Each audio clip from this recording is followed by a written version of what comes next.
Detective stories appeal to a core construct of our identity as a society, the endless hunt for the truth. Because of this, detective stories can tell us a lot about who we are, specifically how they speak to the struggle and thrill of unraveling a story and finding the culprit. What if I told you that in this story, there's more of these characters than what meets the eye? What if the mystery was not within the case itself, but within the one trying to solve it? That's right, today we're talking about 1099, a well-known and defining detective novel of the century, written by Kathleen Lester and a personal favorite of mine.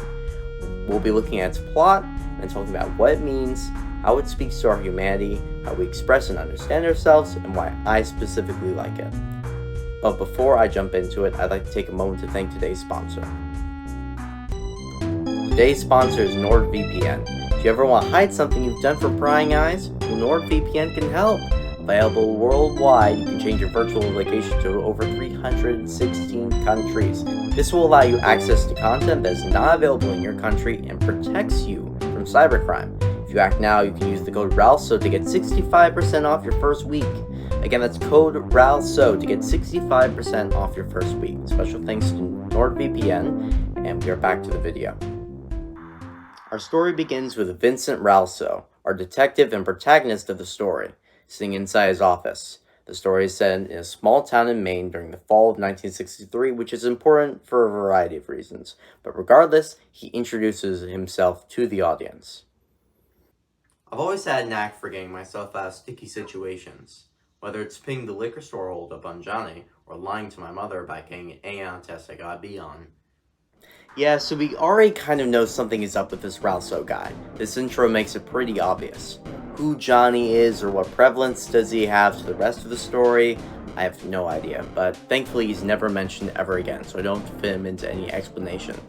This is about as much as we get for a backstory for Ralso. I would like to add in some of my speculations as to what might have happened before the events of this short story. To recap what we do know, he had a mother who he talked to at least once, went to school at some point, and sometime before now has pinned the liquor store holdup on Johnny. Does that mean he participated in a holdup? Did he get involved with this holdup to target Johnny? Were there accomplices? What this establishes is that Ralso was at some point in time somewhat involved in petty crime, but now he seems to have turned his life around. He's working as a private eye, a respectable position in helping solve crimes and produce crime like holdups. We can tell from this between the events of the holdup and now that he's grown significantly as a person. After being introduced to our main man, Ralso describes our second character, a damsel in distress.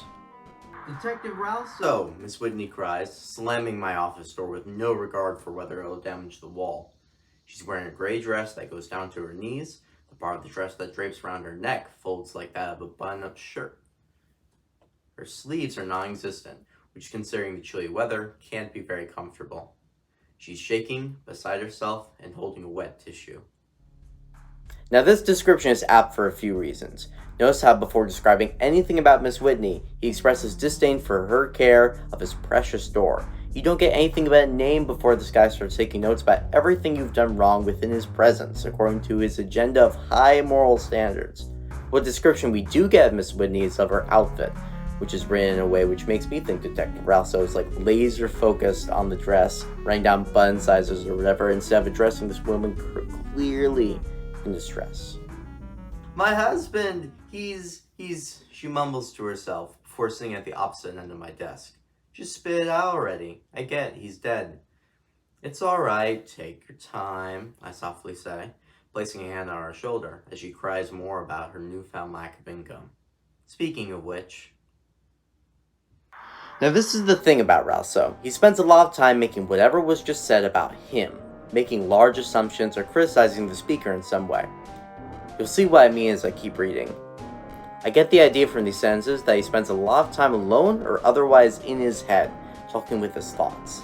And for those wondering, he never elaborates on this speaking of which. I mean, that's good enough compared to an explanation. I'll take it. He's been murdered, Miss Whitney finally says. Bingo. I take out my notebook and scribble out George Whitney. Stabbed. I do have to give the man props for being organized. Knowing what to write and when and how to organize it, this seems like a very accountable man. How did he pass? I ask, though people don't die all the time. and she's special because someone she knew personally was killed. I saw him with a knife in his chest. I was just at the store. She then rambles on about how if she had been there like they always do, and I have to sit and nod like I always do. But for a moment, I again take out my notepad and scribble, wife at the store. Soon her rambling becomes incoherent, and she blows into her tissue. That has got to be soaking wet by now. Sticking to everything, breaking with any force, that cannot be something anyone will want to hold on to. You can see here especially that this man is not focusing on what's important. In fact, he really couldn't care less about this murder case except for taking notes. What he is focusing on are irrelevant details, ignoring the subject at hand. It's like he can't bear to listen to this and forces himself to think of something else to break up the monotony. There's a trash can to your right if you need it. If I'm being honest, I don't want to think about her snot-encrusted piece of paper anymore, but I presume she doesn't want to hold it anymore. Yeah, and I don't want to hear about it either. I want to hear the murder. Give me the details. Thank you.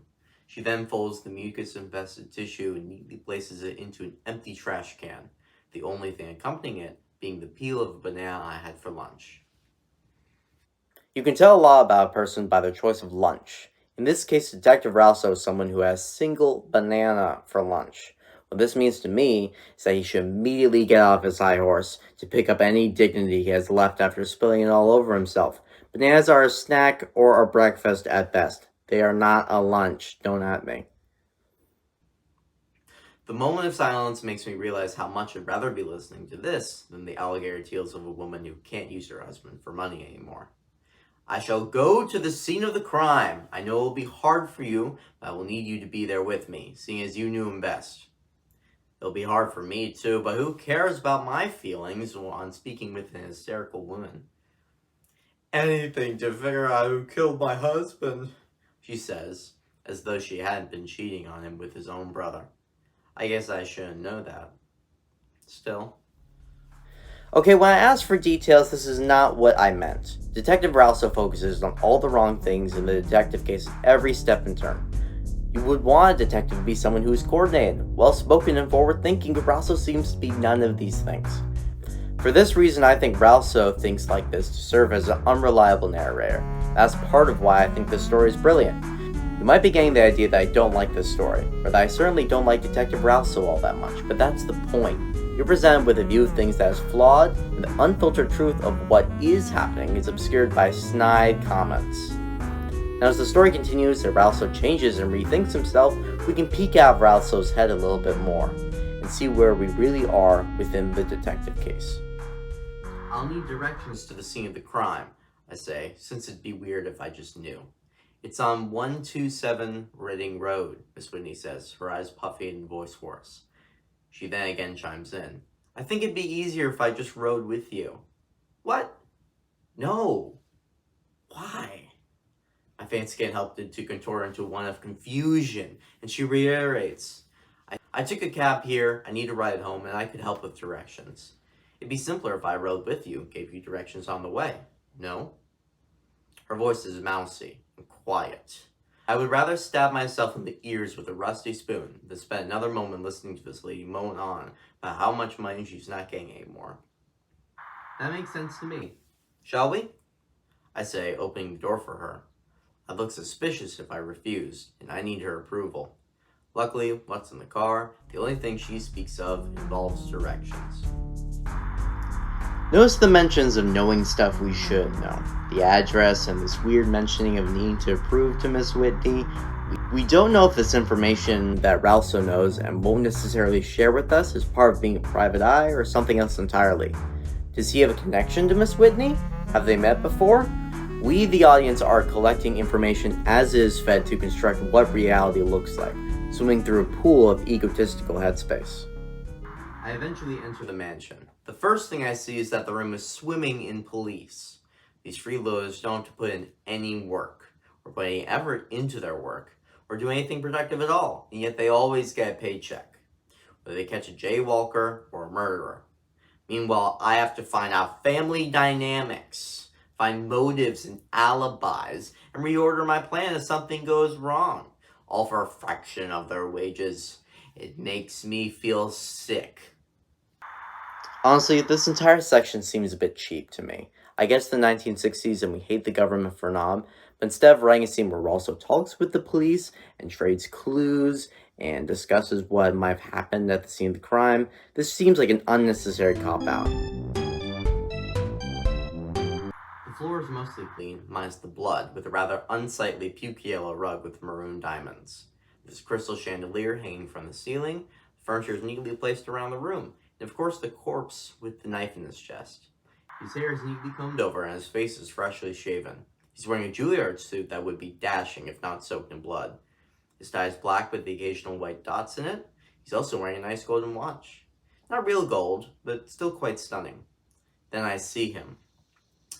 Detective Ralso! Detective Darcy Douglas calls vexingly across the room, waddling over to me. I see you finally made it, he cackles, revealing his crooked yellow teeth. Now we meet my favorite character, Captain Darcy Douglas, a longtime acquaintance of Ralso's, charming, energetic, and most importantly, an opportunity for us to look at the situation candidly. Captain Darcy, how's the wife? He makes some joke about how he hates her, but she cooks well, like he always does. Of the people I tolerate, he's by far the most difficult. Still, I chuckle, seeing that I require his favor to continue my line of work. That seems to suffice, as his dry, crust-adorned lips curve into a wicked smile. His white, greasy mustache follows suit. We can listen to Ralso's recounts of the crime scene all day, but we already know he focuses on the unnecessary details. Why, for instance, is he talking about the furniture and not the murder victim? If we were to trust Captain as having a relatively unfiltered view of the world, we can glean what's really happening in the room Ralso is also in. So, what do you think happened? He asked ironically, as though I've been here for more than 10 minutes. Well, considering his financial status, there was likely some monetary incentive. Seeing the lack of any sign of a break-in, it was probably someone he knew very well. Exactly what I was thinking, Captain smugly retorts. The agreement on the captain's part makes me inclined to think that this is the best hypothesis for the situation at hand. Ralso mentioned that Miss Whitney was with George for financial reasons, so him being somewhat wealthy provides some reason for the murder. And you have to be somewhat close with someone to be able to access their home without breaking in. Now again, there might have been a broken window somewhere else in the house that Captain or Ralso hasn't seen, but I get the impression that if there was a broken window in the room with him, Ralso would dismiss it as like a baseball accident or something. He likely didn't think that, and even if he did, this ignores the fact that nothing had been rifled through, moved around, or anything of the sort. What makes the financial incentive more dubious and the personal one more reasonable. It's as if I put in all this effort for nothing. You see, he rebukes himself all the time. Ralso's indecisive and smug about how everyone else doesn't agree with him because he doesn't say what he means. This is what I mean when I say unreliable narrator, and that I'm more interested to hear what Captain has to say about the events unfolding. Impressive, Captain, I proudly respond. Now, if you'll excuse me, Captain, I have some work to get to. No problem, Vinny. Don't call me that. Please, call me Big V. Me and boys will do the same. I turn to Miss Whitney, who is still weeping like a child who's just lost their favorite toy. I never told him about how much I cared about him. And now, she cries into her palm. Miss Whitney, you can call me Janice. Don't correct me. Janice, any information you have could be crucial to finding the man who killed your husband. I place my hand on her shoulder. People like that for some reason. Do you have any enemies? Anyone that would want him dead? Janice pauses, looking up to me, her eyes glistening like the scales of a freshly caught salmon. Well, I don't know. He was such a sweet man. Again, she cries to her palm. These two paragraphs especially make Ralso out to be genuine in trying to solve the case, although asking for details when Janice is clearly in distress, but also critical of the other two for very inconsequential things, like using the wrong name. Make the case that although he's doing so in a snide and insensitive way, he's still trying to gather clues and solve this murder case. A case he initially completely dismissed when it first appeared on his desk in the form of Janice. Fair warning, this section has pretty wordy and highlights how much thinking he does in his head instead of talking with someone else or filling us in about literally anything else. I decided to give Miss Whitney time to stop this charade while I collect my thoughts, writing down all the information I have so far. Not because I need help remembering any of the information, but because the court likes it when I do so. Wife. Affair with George Whitney. Knife. Owned by George Whitney. For the rest of the information I need, I'll either have to coax out of either Janice or William. Since Janice is right there, and the court isn't going to believe William's word, ideally I get everything I need from Janice. Although considering her more than friendly relationship with William, she likely isn't going to imply his involvement without some manipulation. Again, the court doesn't like one sole account on the matter, especially if that one person is unrelated to the life of the victim. So I need to convince her of his guilt. Let me read that again. Convince her of his guilt. He also refers to Janice's grief as a charade, implying that he thinks her grief is ingenuine. He's planning to coax out the evidence instead of asking for it. Does he think the answer will be harder than usual to obtain, that is being obscured in some way by forces he knows about? Something is off here. What he is doing instead of trying to figure out the story of what happened, he's constructing a story of how this murder should/could have happened, which is not the same thing. It's not even close. It's like putting a jigsaw puzzle together correctly compared to forcing some of the pieces to fit together. Maybe this is some detective strategy I don't know about or whatever. He won't have any alibis. I ensured the location he went to would be barren. He also happened to lose his credit card the day before, meaning even if he brought something on the way, he has no way of proving it. Again, more details. I'm not sure how Ralso knows or why he does. Has he done an investigation on this case before? Was he close to George before his death? We now get into the last paragraph or so, which in my opinion best showcases how Ralso can flip on a dime and is all but blinded by his malice. I look over to Janice, who's still weeping, but now Captain Johnson has its arms around her, while she winds into his chest, getting his perfectly decent suit visibly damp, with mascara bleeding onto it. She, evidently still having some semblance of self-respect intact, apologizes. But oh no, Captain Dougie, having rid himself of such a thing a long time ago, tells her to not worry about it, and I can always wash this one. He has to know how much money she has. He could have at least gotten her to pay for the dry cleaning. Imagine allowing a woman to use you as her own personal handkerchief for nothing. He must be trying to repot with her. But why? Is he on to me? But he knows my trail's clear of any breadcrumbs. This whole bumbling idiot thing must be an act. An act I foolishly have been falling for the past 3 years. How could I allow myself to let my guard down? I must look further into his words. Captain is consoling Janice. That is all there is to the situation. But notice how far Ralso takes this one snapshot of his situation. He expresses disgust at the fact Captain is holding Janice, which comes off as disguised jealousy. Maybe Ralston can't find love and is envious when he sees it elsewhere. He did have some apprehension riding in the car with Janice after all. As well as this, he views this as an alien behavior, leading him to make various assumptions about Captain that lead from essentially, is he a doormat to is he out to get me? And remember, this is probably his closest friend, and just like this, he's immediately suspicious of his friend and trying to establish an argument for Captain not being the person he presents himself as, which, as you will see, is strangely ironic.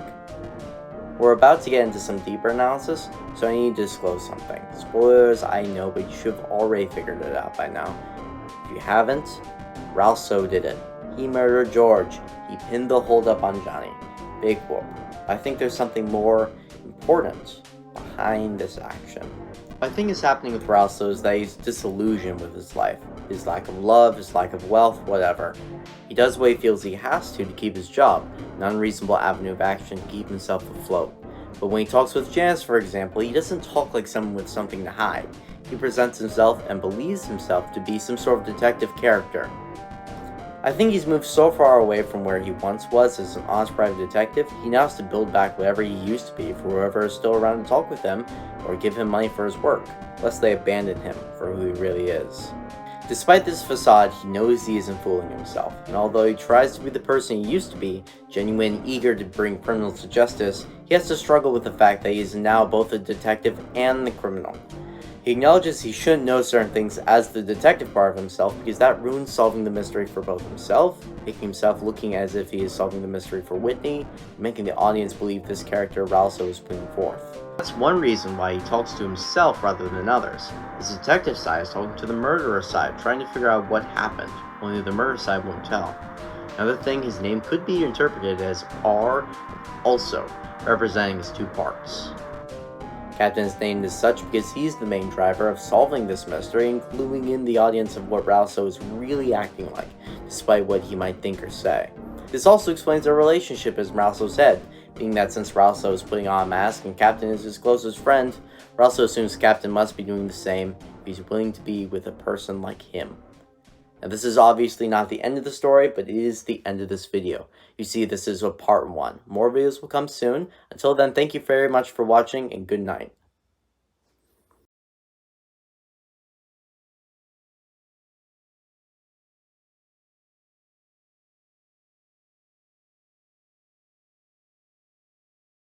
He's been murdered, Miss Whitney says. Bingo. Detective Ralso, Captain Darcy Douglas says.